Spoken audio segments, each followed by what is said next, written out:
am Dr. Khushboo Goyal. I am senior consultant neurology at Manipal hospital Dwarka. आज मैं इस वीडियो से आपको पार्किंसन डिसीज़ के बारे में कुछ इंपॉर्टेंट बातें शेयर करूंगी. पार्किंसन डिसीज़ क्या है, ये क्यों होता है, इसके क्या सिम्टम्स हो सकते हैं, इसको हम कैसे आइडेंटिफाई कर सकते हैं और इसका क्या ट्रीटमेंट पॉसिबल होता है. स्टार्ट करते हैं. पार्किंसन डिसीज़ ब्रेन की एक ऐसी बीमारी है जिसमें न्यूरो डीजेनरेशन होता है. इट मीन्स कि ब्रेन के वो सेल्स, वो न्यूरॉन्स जो डोपामीन नॉरएपिनेफ्रिन बनाते हैं, उनका लॉस हो जाता है, उनकी क्वांटिटी कम हो जाती है. और ये जो केमिकल डोपामीन होता है, ये एक बहुत ही इसेंशियल केमिकल होता है बिकॉज ये ब्रेन के कमांड को बॉडी मूवमेंट्स के लिए ऑर्गेनाइज करता है.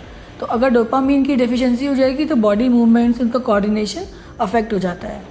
Parkinson disease mainly old age की बीमारी होती है जो देखा गया कि ज़्यादातर 60 ईयर्स और उसके अबव देखने को मिलती है. बट 10% केसेस में ये यंग एज में बिलो 50 ईयर्स भी हो जाती है. कुछ केसेस में ये फैमिलियल भी हो सकती है, स्पेशली अगर इसका ऑनसेट यंग एज में होता है या यंग ऑनसेट पार्किंसन डिसीज़. ये वेरिएबिलिटी देखी गई है इसके अंदर. अब मैं आपको बताती हूँ कि इसको हम कैसे आइडेंटिफाई कर सकते हैं. पार्किंसन डिसीज़ में ज़्यादातर सिम्टम्स स्लोली आते हैं ओवर द ईयर्स. काफ़ी पेशेंट्स बताते हैं कि उनको एक साइड में सिम्टम शुरू होते हैं, जैसे एक हाथ में कंपन का आ जाना, इसको हम बोलते हैं पिल रोलिंग ट्रेमर, जिसमें हाथ में कंपन हो जाती है बैठे बैठे. इसके अलावा वन साइड ऑफ बॉडी में स्टिफनेस का आ जाना, जिसको हम बोलते हैं कॉगविल रिजिडिटी. इसके अलावा बॉडी मूवमेंट स्लो हो जाती हैं. जो डेली एक्टिविटीज़ पेशेंट्स बताते हैं कि उनका, जैसे फॉर एग्जांपल नहाना, कपड़े धोना, खाना खाना, ये सब स्लो हो जाता है. स्लो बॉडी मूवमेंट्स, इसको हम रेडिकाइनेसिया बोलते हैं. इसके अलावा चलने में दिक्कत होनी शुरू हो जाती है, गेट स्लो हो जाती है, टेंडेंसी रहती है गिरने की. पोस्चर जो होता है आगे की तरफ स्टूप्ड हो जाता है, आगे की तरफ झुकने लगते हैं पेशेंट. चलते चलते उनकी वॉक फ्रीज हो जाती है. ये कॉमन सिम्टम्स होते हैं पार्किंसन डिसीज़ के, जो अधिकांश पेशेंट्स में वन साइड शुरू होते हैं और फिर धीरे धीरे जैसे जैसे डिसीज़ बढ़ती है तो ये अपोजिट साइड भी स्प्रेड कर जाते हैं.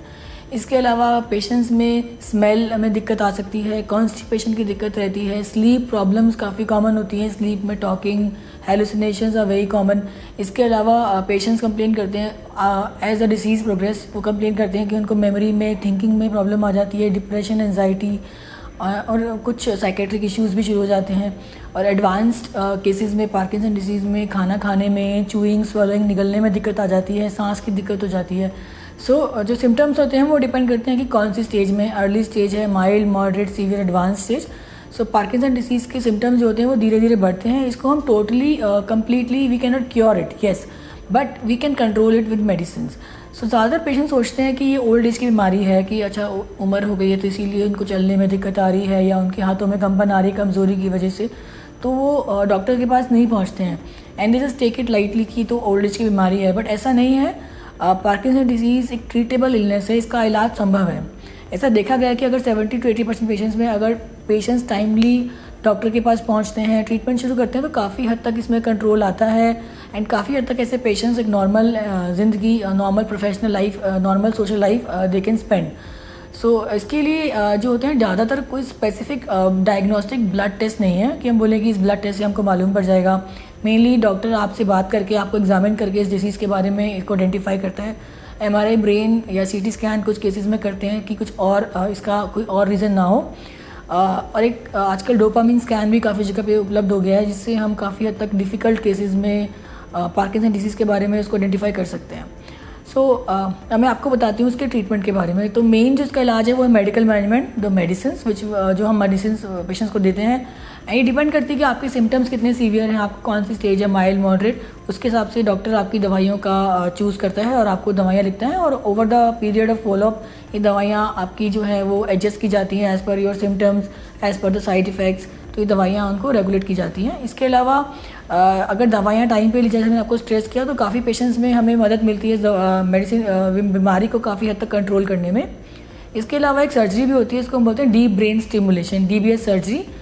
इसमें ये काफ़ी otherwise is a very good surgery, जो हम काफ़ी सेलेक्टेड पेशेंट्स में ही इसको यूज़ करते हैं.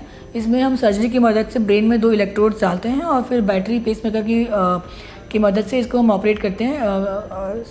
इसमें देखा गया कि स्पेशली पेशेंट्स जिनको मोटर प्रॉब्लम होती है, लाइक फॉर एग्जांपल हाथ पैरों में स्टिफनेस का हो जाना, कंपन होना या स्लोनेस हो जाना, इसमें काफ़ी हद तक इस सर्जरी से मदद मिलती है.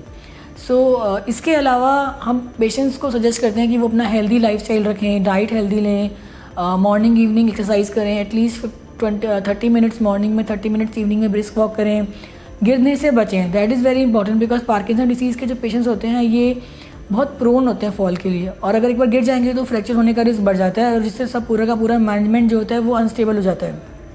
सो ज़रूरी है कि आप ध्यान रखें कि बाथरूम का फर्श गीला ना रहे, लाइट ऑन रखें, रात को अंधेरे में उठने से बचें, अपने फैमिली मेम्बर को जगा दें अगर ऐसा है आपको वॉशरूम जाना है।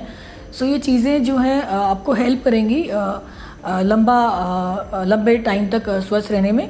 इसके अलावा अपने बोन हेल्थ का भी ध्यान रखें, अपने कैल्शियम विटामिन डी के लेवल्स को चेक कराएं और अपने डॉक्टर के नियमित ऑब्जर्वेशन में रहें, फॉलोअप में रहें और दवाएं टाइम से लें। So thank you so much.